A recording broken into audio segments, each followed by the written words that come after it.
Welcome to the Ballroom Dance Channel.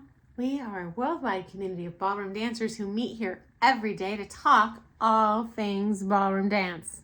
Before I dive in, hey, shout out to my Hawaii ballroom dance friends. I will be staying in the North Shore in late March.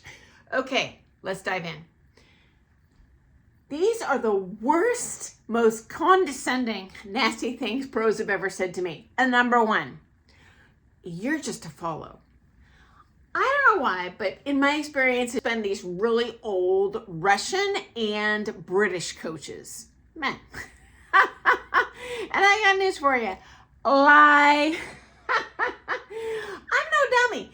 Even you, if you're an amateur couple and you see as a bronze level dancer, your partner dancing with your lady pro versus dancing with you in a video, they probably look a lot better with the lady pro, even at the championship level, guys. We love taking with our female coach, Katusha Demidova, and my partner would say to me, oh, she feels so much better than you. Like, well, duh. She's a world record dancer. She's probably going to make you look and feel a little better. So, yeah, don't drink the Kool-Aid, ladies. Okay, and number two.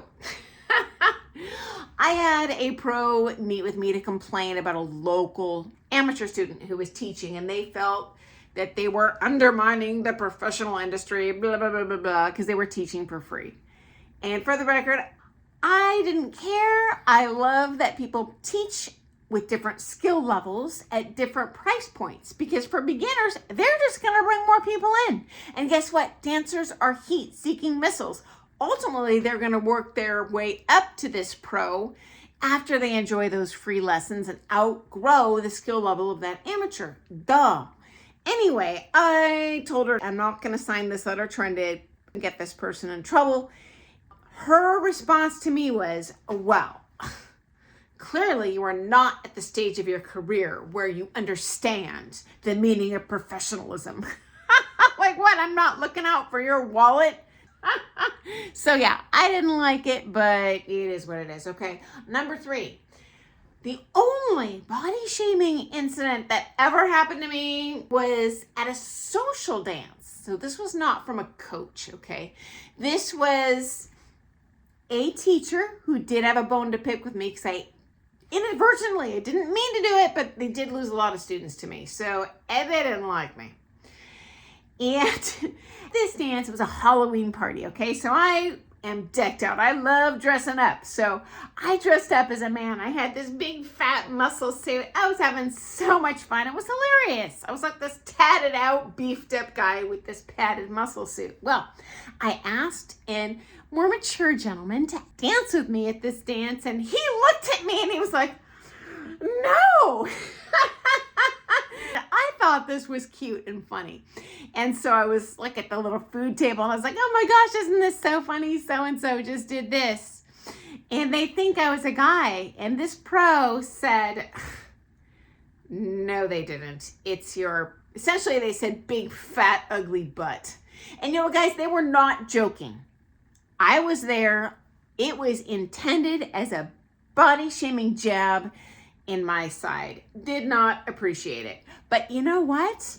Years later, they have gained so much weight that I feel like, you know what, friends? If someone wrongs you in your life, let it go. It's not worth it. God's going to take all the revenge you need. And lady, God's wrath happened. Okay, next up. Maybe it's petty, but when I was an amateur competitor, it just bugged me. I felt it was condescending when pros would say amateur instead of amateur. I don't know why. It just feels like a condescending way to pronounce the word, like amateur, like they're spitting or something. I dislike. And next up, so this final incident was not intended to be condescending, nor did I take it that way, but I think most people would. And I grabbed onto it at the time. I bought into it, and I wish all pros would. This was towards the end of my amateur career. So I was dancing championship. I was definitely the best dancer in my state by far. So this particular coach, who was a former world champion from England, flew in to do visiting coaching. They saw the writing on the wall. They knew we were going to turn pro. Okay. We didn't even think it at the time, but they saw that coming down the pike, which was accurate.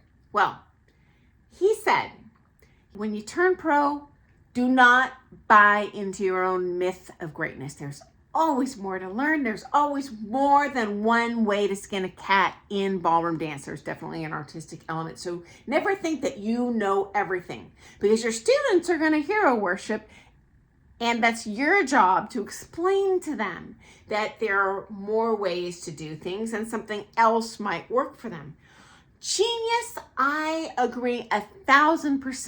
And I sure hope your pro does too. So yeah, those are my top 5. And I look forward to seeing you first thing tomorrow morning for some more things ballroom dance, guys. Have an awesome day.